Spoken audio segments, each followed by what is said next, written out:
Halloween resurrection की बेहतरीन performance और मुस्तफा अक्कड़ के एक बम ब्लास्ट में उड़ने के बाद फ्रेंचाइज की भागदौड़ उन्हीं के बेटे मैलिक अक्कड़ के पास पहुंच गई थी, जो कि हैलोवीन फ्रेंचाइज को एंडलेस सीक्वल वाले चुतियाब की जगह एक अलग डायरेक्शन में ले गया और जॉन कारपेंटर की 1978 की हैलोवीन को रीमेक कर दिया गया। हैलोवीन 2007 को डायरेक्ट किया था रॉब ज़ॉम्बी ने, जो कि अपनी हाउस ऑफ 1000 कोर्प्सेस और डेविल्स रिजेक्ट्स जैसी फिल्मों के लिए जाने जाते हैं।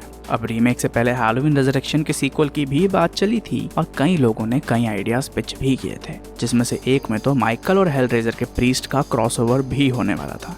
जिससे रिलेटेड एक आइडिया में माइकल मायर्स के हाथ बचपन में हेलरेजर वाला पजल लग जाता है, जिसमें उंगली करने के बाद उसे कोई सुपरनैचुरल एंटिटी पोजेस कर लेती है। और एक आइडिया जो कि हेलरेजर के राइटर डायरेक्टर क्लाइव बार्कर ने दिया था, उसमें माइकल की ठरक भरी और कतई साइको वाली हरकतों को देख के पिनहेड का माइकल में इंटरेस्ट जाग जाता है और इसी सब के बारे में ये मूवी होती। अब ऑब्वियसली ये प्लान एग्जीक्यूट नहीं हुआ, क्योंकि एक ऑनलाइन पोल में 52% लोगों ने इस आइडिया को नापसंद कर दिया था और साथ ही में मुस्तफा अक्कड़ को भी ये आइडिया कुछ खास पसंद नहीं था। इसी के साथ हैलोवीन 9 के लिए कई सारे आइडियाज पिच हुए थे, जिसमें से एक का नाम होने वाला था हैलोवीन बैड ब्लड, जिसके अंदर जेमी लॉयड का कैरेक्टर वापसी आता। एक 2004 के आइडिया के अंदर जिसका नाम हैलोवीन रेट्रिब्यूशन होता, उसमें माइकल बस्टर रायम्स के कैरेक्टर को मार देता और फिर लॉरी का बेटा जॉन टेट और एक शेरिफ दोनों मिलकर माइकल को मारने की कोशिश करते और एंड में जॉन माइकल को एक बर्फीली नदी में डुबा देता और खुद किलर बन जाता। 2004 के एक और आइडिया में जिसमें फिल्म का नाम हैलोवीन असाइलम होता, उसमें माइकल मायर्स जेल से भाग जाता।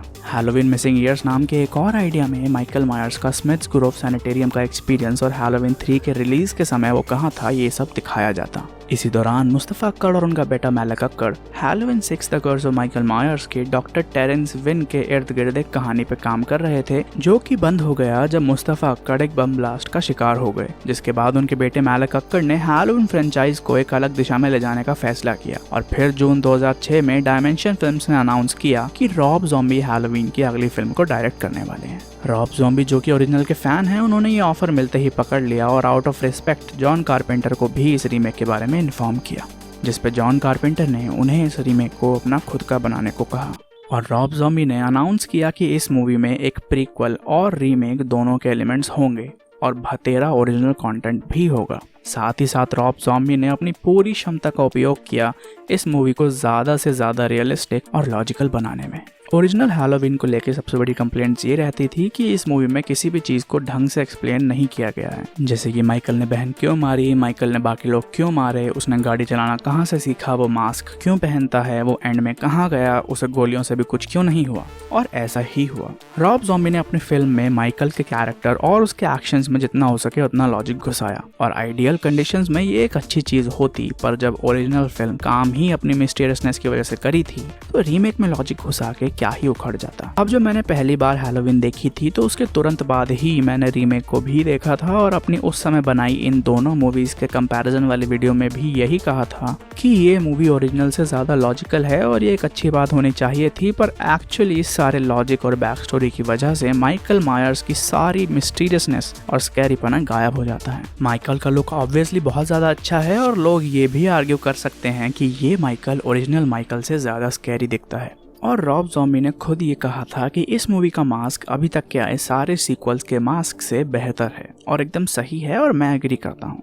हालांकि इस माइकल के ओरिजिनल से ज्यादा स्कैरी होने वाली बात से मैं डिसएग्री करता हूँ। ऑब्वियसली ये माइकल सारे सीक्वल्स वाले माइकल से ढंग का मास्क पहनता है और उनसे स्कैरी है, पर ओरिजिनल इज बेटर। जब मैंने ये मूवी पहली बार देखी थी तो मुझे ये बस एक एवं सा रीमेक लगा था, पर दूसरी बार देखने पे मैंने ये चीज रियलाइज की कि ये मूवी एक्चुअली दो अलग अलग मूवीज से बनी हुई है और यही नहीं, एक आइडेंटिटी क्राइसिस से भी गुजर रही है। देखो, मूवी के शुरुआती 40 से 45 मिनट में हम माइकल के बचपन को देखते हैं, जिसमें हम उसकी साइकोपैथिक टेंडेंसीज के बारे में जानते हैं कि कैसे उसे जानवरों को चीर फाड़ने में मजा आता है। साथ ही में हम उसके घर के एनवायरनमेंट के बारे में भी जानते हैं और उसके टूटे फूटे और अब्यूजिव सौतेले बाप से भी मिलते हैं और उसकी जवान बहन जूडिथ से भी मिलते हैं, जो कि कह सकते हैं कि इतनी भली महिला भी नहीं है। मूवी की शुरुआत में ही हमें पता चलता है कि माइकल के घर में हर टाइम चिल्लम चिल्ली होना एक आम बात है और उसकी माँ का स्ट्रिप क्लब में काम करना और उसकी वजह से माइकल का स्कूल में बुली होना सोने पे सुहागे जैसा है। ये सब तो एक तरफ है, लेकिन माइकल का अपने स्कूल के बुली को बेरहमी से मार देना हमें ये बहुत अच्छे से बता देता है कि ये माइकल ओरिजिनल से बहुत ज्यादा अलग है। और ये बात कहीं से भी गलत नहीं है। पता है इस मूवी का मेरा सबसे फेवरेट फ्रेम कौन सा है?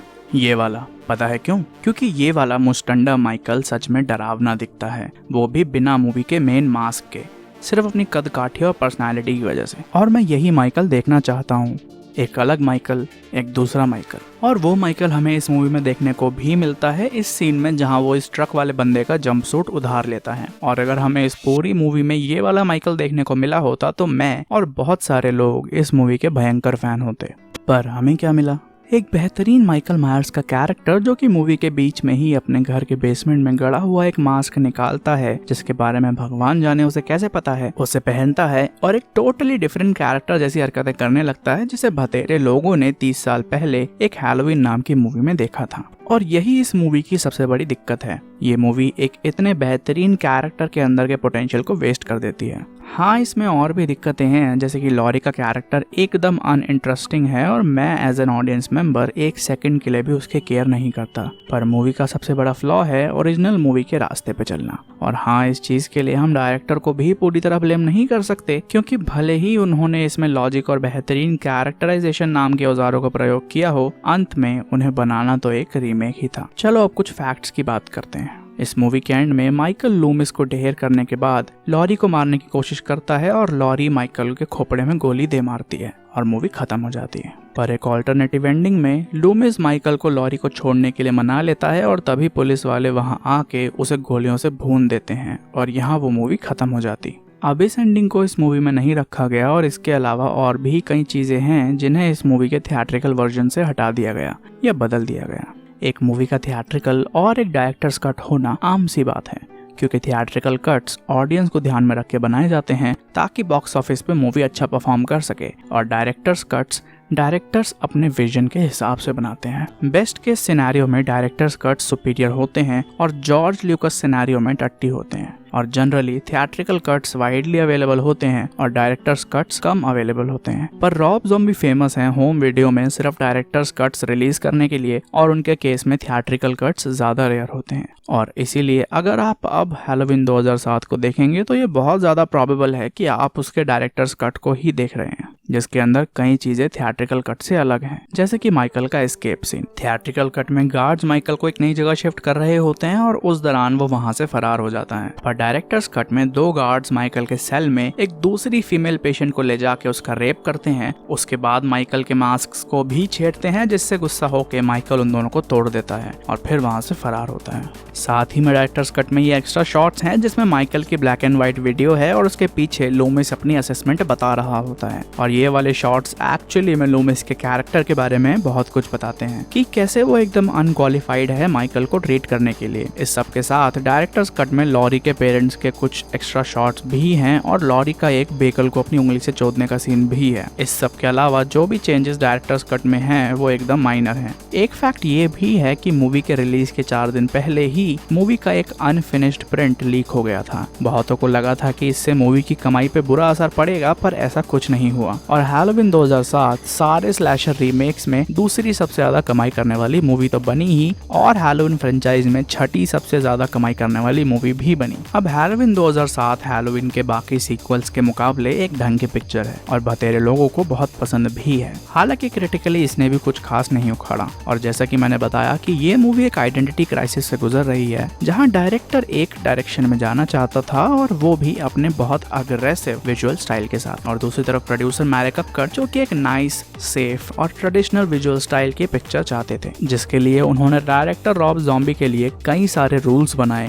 ताकि ये पिक्चर किसी भी अजब डायरेक्शन में ना चली जाए, और अल्टीमेटली वही हुआ। और ये मूवी अजब डायरेक्शन में तो नहीं गई, पर थोड़ी सी कंफ्यूज्ड दिशा में जरूर चली गई, जहां ये एक साथ 2 तरह की कहानियां बता रही है। अब हैलोवीन 2007 के रिलीज के बाद रॉब ज़ॉम्बी का किसी भी सीक्वल के लिए वापस आना बहुत ज्यादा मुश्किल था, क्योंकि वो इस मूवी को बनाने के बाद बहुत ज्यादा एग्जॉस्ट हो चुके थे। मूवी का प्रोडक्शन खत्म होने के 1 साल बाद 2008 में मैरिक अक्कर ने इस मूवी के सीक्वल को डायरेक्ट करने के लिए 2 फ्रेंच फिल्म मेकर्स को अप्रोच किया, जिनके साथ साथ कई राइटर्स को भी अप्रोच किया गया, पर वो किसी भी स्क्रिप्ट से सेटिस्फाइड नहीं हुए। और अब क्योंकि वो रॉब ज़ॉम्बी को इतना ट्रस्ट करते थे तो उन्होंने फिर से रॉब ज़ॉम्बी को अप्रोच किया इस सीक्वल के लिए, और रॉब ज़ॉम्बी भी मान गए क्योंकि इस बार उनको खुली छूट मिली थी अपने हिसाब से इस मूवी को बनाने की। और अब 1 साल बाद वो हैलोवीन 2007 के एग्जॉस्टिंग एक्सपीरियंस से भी रिकवर कर चुके थे, और फिर बनी हैलोवीन 2 2009। क्योंकि अब ज़ॉम्बी पर कोई पाबंदियां नहीं थी, इसीलिए ज़ॉम्बी ने इस फिल्म को पूरी तरह अपने विजुअल स्टाइल और म्यूजिक चॉइसेस से नवाजा, और वो जॉन कारपेंटर जो कि उन्हें पिछली मूवी में मेंटेन करनी पड़ी थी, वो अब फुर हो गई। वेल, ये बात कानों से सुनने में तो बहुत अच्छी लग रही है, पर आंखों से देखने में इतना भी मजा नहीं आया मुझे। अब हैलोवीन 2 रीमेक की बात हो ही रही है तो दिमाग में एक ऑब्वियस सवाल आता है कि ये मूवी ओरिजिनल हैलोवीन 2 से कितनी फेथफुल रही, और जवाब है थोड़ी बहुत। हैलोवीन 2 रीमेक एक्चुअली शुरू तो एक सॉलिड हैलोवीन 2 रीमेक जैसे होती है। लॉरी जाती है हॉस्पिटल, माइकल जाता है एम्बुलेंस वाले बंदों को मार के हॉस्पिटल, वहां जाके वो ढेर सारा खून खराबा करता है और फिर लॉरी इस बुरे सपने से जाग जाती है। अब ऑब्वियसली अगर ये मूवी उस पूरे हॉस्पिटल वाले प्लॉट को फॉलो करती तो मजा तो आने वाला था नहीं, और जब रॉब ज़ॉम्बी जैसा विजुअली अग्रेसिव डायरेक्टर हो तो इतने बेसिक प्लॉट से कहां बात चलती। खैर, जिन्हें हॉस्पिटल में खून खराबा देखना था उनको तो मिल ही गया ना अपना मजा। वो लॉरी की दुनिया भर की इंजरीज और उनके ऑपरेशन का बहुत खूबसूरत सीन देख के मजा तो मुझे भी आया। इस मूवी के कॉन्सेप्ट को ऑन पेपर देखा जाए तो वो एक्चुअली में कतई बेहतरीन सुनाई देता है, पर जो पर्दे पे आया वो कहीं से भी कतई बेहतरीन कतई नहीं है। इस मूवी की स्टोरी और कैरेक्टराइजेशन की बात करी जाए तो उस सब के पीछे का इंटेंट एक्चुअली बहुत अच्छा है। इस मूवी में हम एक मेंटली बिखर रही लॉरी स्ट्रोड को देखते हैं, जो कि अब अपनी फ्रेंड एनी और उसके पिता शेरिफ ब्रैकेट के साथ रह रही है। पिछली मूवी के बिल्कुल विपरीत ये वाली लॉरी एक्चुअली में इस मूवी में बहुत बेहतरीन तरीके से फ्लैश आउट करी गई है। उसके मेंटल स्ट्रगल्स, उसका ट्रॉमा बहुत इफेक्टिव तरीके से इस मूवी में दिखाया गया है। सिर्फ लॉरी ही नहीं, शेरिफ ब्रैकेट और एनी के कैरेक्टर पे भी बढ़िया वाला ध्यान दिया गया है, जो कि आज तक किसी हैलोवीन सीक्वल में नहीं हुआ। एनी का लॉरी को झेलना और फिर एक कतई बेहतरीन सीन में कतई बेहतरीन एक्टिंग करने के बाद माइकल मायर्स के द्वारा छिल जाना, शेरिफ ब्रैकेट का अपनी बेटी को दूसरी बार खो देना और उनका स्पीचलेस होके ब्रेक डाउन होना, उनका लॉरी का एक बाप की तरह ध्यान रखना, ये सब देख के मजा ही आ जाता है। एंड FYI, शेरिफ ब्रैकेट को प्ले किया है ब्रैड डॉरिफ ने, जो कि चकी की ऑफिशियल आवाज है। उसके अलावा डॉक्टर लूमिस के कैरेक्टर का ट्रीटमेंट भी बहुत इंटरेस्टिंग है। डॉक्टर लूमिस जिन्होंने इस पूरे सिनेरियो के बाद एक और किताब लिख डाली जिससे उन्होंने पेटियां भर के शोहरत कमाई। इस मूवी में डॉक्टर लूमिस का character real life criminal Charles Manson के प्रोसिक्यूटर के ऊपर बेस्ड है, जिसने मैनसन का केस निपटने के बाद बुक लिख डाली थी। इन सारे कैरेक्टर्स का तो ठीक है, पर इस मूवी में जो माइकल मायर्स के साथ किया गया है वो तो भैया बहुत है अजीब है बे।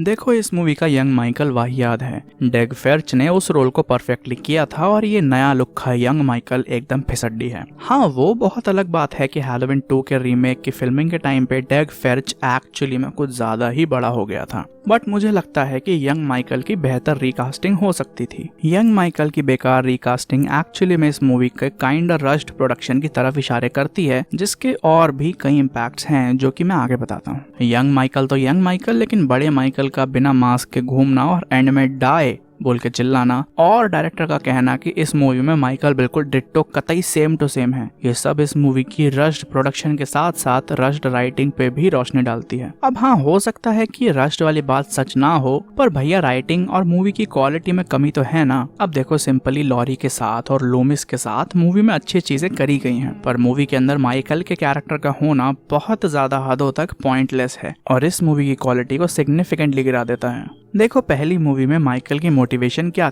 2 गार्ड्स उसके सम्मान में उंगली करते हैं और वो बाहर निकल जाता है। वहां से वो लॉरी से मिलता है कॉज ही लव्स हर। फिर जब उस मूवी की महाडम्ब लॉरी समझ नहीं पाती कि माइकल अपने सिले हुए मुंह से सन्नाटे की भाषा में क्या कह रहा है, तो वो उस पे हमला कर देता है और लॉरी उसका खोपड़ा उड़ा देती है। Self defence, simple. पर इस मूवी में माइकल मायर्स की लॉरी को मारने की सोल मोटिवेशन ये है कि उसे अपनी माँ दिखती है जो उसे लॉरी को मारने को कहती है, जो कि भैया इस मूवी से पहले कभी नहीं हुआ। साथ ही साथ उन सारे भूतिया मम्मी के सीन्स में यंग माइकल भी है ताकि वो मम्मी से इंटरेक्ट करता रहे और बड़े माइकल को कुछ ना बोलना पड़े। इस मूवी में माइकल को सफेद घोड़ा भी मिल जाता है, इसी मूवी में उसे मम्मी जी का भूत भी दिखने लग जाता है और इसी मूवी में वो बोल भी लेता है और इसी मूवी में वो मास्क भी नहीं पहनता। तो पिछली मूवी में वो जो भी लिविंग क्रीचर्स को पेन पहुंचा के अच्छा फील करने वाला साइकोपना था, अब वो भूत की कहानी बन जाती है। और सोने पे सुहागा ये है कि लॉरी को भी मम्मी जी का भूत दिखने लग जाता है। और भाई साहब, एंडिंग टोटली पॉइंटलेस और सेंसलेस एंडिंग, जिसमें माइकल का बोलने का मन करता है, डॉक्टर लूमिस का अच्छा बाबू बनने का मन करता है और रॉब ज़ॉम्बी जिसे पूरे पिक्चर में हैलोवीन थीम घुसाने की कहीं जगह नहीं मिली, उसे इस सीन में हैलोवीन थीम घुसाने का भी मन करता है। वेल, मैं क्लियर कर दूं, इस मूवी में सारी चीजें इतनी बुरी ही नहीं है। ये मूवी लॉरी की actress Scout Taylor Compton Annie की एक्ट्रेस डैनियल हैरिस और शेरिफ ब्रैकेट के एक्टर ब्रैड डॉरिफ की बेहतरीन एक्टिंग से भरी पड़ी है, जिसके साथ इस मूवी में कई जगहों पे क्लेवर एडिटिंग का यूज करके उन मोमेंट्स में भयंकर डेप्थ बढ़ाई गई है। और इस मूवी की एंडिंग की फील और टोन कुछ ऐसी है जैसे कि कोई बहुत बड़ा और लंबा सागा खत्म हुआ हो। पर ये सारी अच्छी चीजें मिलके भी इस मूवी की कमियों की भरपाई नहीं कर सकती। कुछ लोग चाहें तो इस मूवी के इस वाले सीन और बाकी सारे भूतिया सीन्स को मिला जुला के एक सैटिस्फाइंग सी थ्योरी जरूर बना सकते हैं कि एक्चुअली में इस मूवी में हुआ क्या, क्योंकि इस मूवी में ऐसे कई चीजें हैं जो कि मन में सवाल खड़े कर देती है कि असली क्या था और नकली क्या। पर थ्योरीज तो थ्योरीज ही रहेंगी। खैर 2009 में 30 अगस्त को इस मूवी के रिलीज के 2 दिन बाद ही इस मूवी का एक सीक्वल हैलोवीन 3D अनाउंस कर दिया गया था, जो कि अगले ही साल 2010 में रिलीज होना था, जिसमें इस मूवी की एंडिंग को रेटकॉन करके ये बताया जाता कि लॉरी ने हैलोवीन 2 के एंड में लूमिस की जगह माइकल को मारा था। और हाँ, ये बहुत ऑड सुनाई देता है और मुझे लगता है कि ये सीक्वल की अनाउंस डेट में भी गलत हो सकती है। खैर वाइनस्टीन कंपनी ने सीक्वल की जगह पहले स्क्रीम 4 को प्रायोरिटी दी और इसे आगे खिसका दिया। और फिर जब रॉब ज़ॉम्बी ने भी सीक्वल के लिए लौटने से मना कर दिया तो फाइनली 2012 में उस हैलोवीन 3D को कैंसिल कर दिया गया। और यही हैलोवीन 2 डायमेंशन फिल्म्स के द्वारा डिस्ट्रीब्यूट करी गई आखिरी हैलोवीन फिल्म बनी। और 2018 में जॉन कारपेंटर की ओरिजिनल हैलोवीन 1978 का एक डायरेक्ट सीक्वल बना, जिसके बारे में हम मे बी हैलोवीन एंड्स के बाद बात करेंगे।